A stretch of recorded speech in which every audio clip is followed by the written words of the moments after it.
We are sitting here in your new 2020 Subaru Crosstrek Premium. I just want to go over a couple of things that may be new for you. First thing I want to talk about is right over here. This button should look familiar to you, the vehicle dynamics control to turn that off. The only time you really want to turn that off is if you're stuck in some deep snow or deep mud. But this one right there, that's a new one. That is for the auto start stop feature, where when the car is at a complete stop at a red light or a stop sign, the engine can shut off on you. That is to cut back on fuel as well as emissions. If for some reason you wanted to turn that feature off, that's what that button there is for.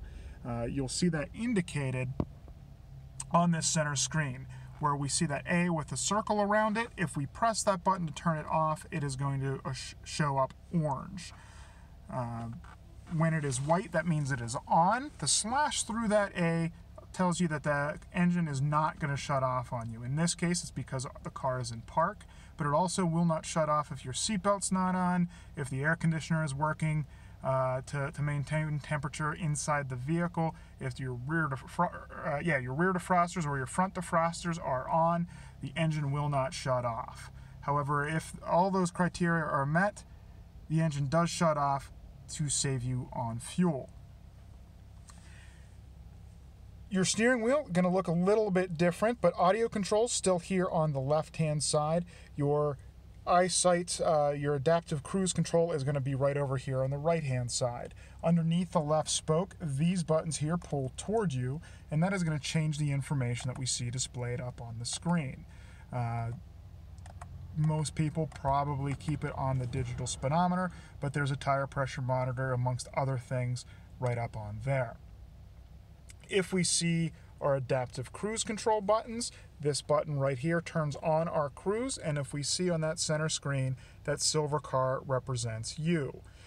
So when you set your cruise speed, let's say 65 miles an hour, you'll see underneath that silver car, it'll display 65 miles an hour. Your speedometer will show you what your actual speed is. But if that car in front of you is moving slower than your cruise speed, your car will ding, it'll beep at you one time, and you'll see another silver car displayed right on that screen, letting you know that you're engaged with that traffic ahead of you. In that case, you will follow them at their speed at a controlled follow distance that you can adjust with these buttons right here. And as I touch that top one, you see those hash marks extend, or the bottom button will allow those hash marks to go down, extending or receding that follow distance. The button right on the bottom right-hand side, that puts your lane keep assist on, where the car actually will nudge you. You'll feel the steering wheel nudge you back into the center of your lane if that feature is on, and you can see that displayed on the right-hand side of that screen. Those can work together or separately. While I'm talking about the buttons on the right spoke, you also do see a sport and an intelligent drive mode.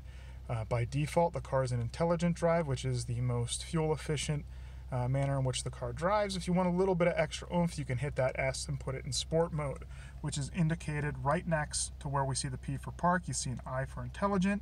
When I press the sport mode button, that turns into an S, giving us a little bit of a steeper acceleration curve. So that is what those buttons are doing for you there.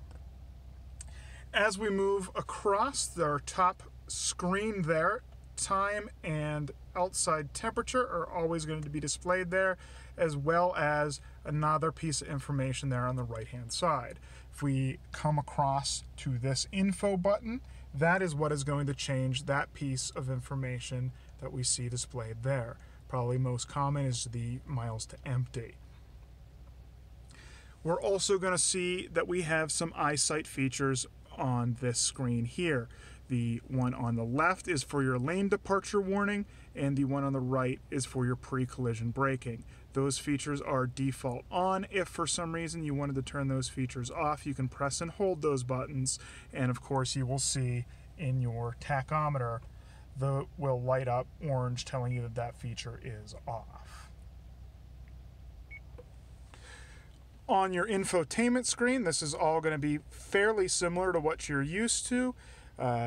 as far as pairing the phone, the media is going to work for anything coming through Bluetooth or through the 3.5mm or the USB port that is located underneath your climate control area.